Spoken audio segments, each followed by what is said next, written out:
कैसे हो दोस्तों। पीएसएल में 25वें मैच में कोयटा गिल्लर्स ने पेशावर ज़ुल्मी को 8 विकेटों से शिकस्त दे दी। पेशावर ज़ुल्मी के कोयटा गिल्लर्स के खिलाफ टॉस जीतकर बैटिंग का फैसला किया। ज़ुल्मी ने 241 रन का टारगेट दिया जो कोयटा ने 18वें ओवर की दूसरी बॉल पर पूरा कर लिया।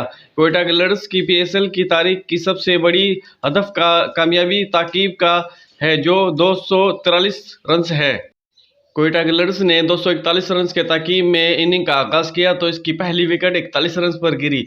मार्टर गुप्टल 21 रन बनाने के बाद वहाब रियाज की गेंद पर कैच आउट हुए।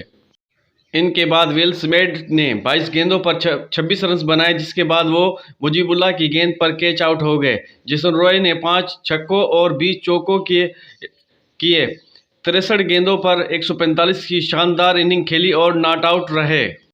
पेशावर ज़ुल्मी ने इनिंग का आगाज किया तो इसकी पहली ओपनर कप्तान बाबर आजम और साइम अयूब ने 162 रन की शानदारी कायम की।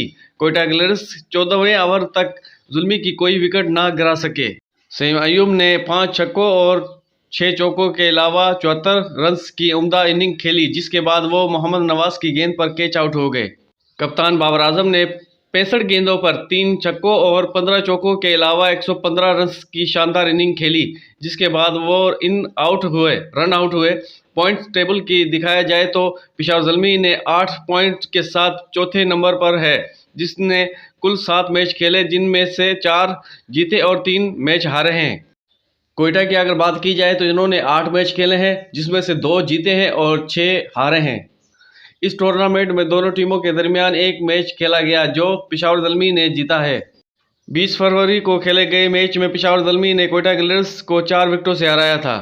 तो दोस्तों ये है ताज़ा अपडेट। आज की वीडियो अच्छी लगे लाइक करें, शेयर करें, चैनल को ज़रूर सब्सक्राइब कर दें और ऑल पे प्रेस कर दें ताकि इसी तरह की वीडियो आप तक बआसानी पहुंचती रहे। तो मिलते हैं अगली वीडियो में। आज तक के लिए इतना ही। अपना ख्याल रखिएगा।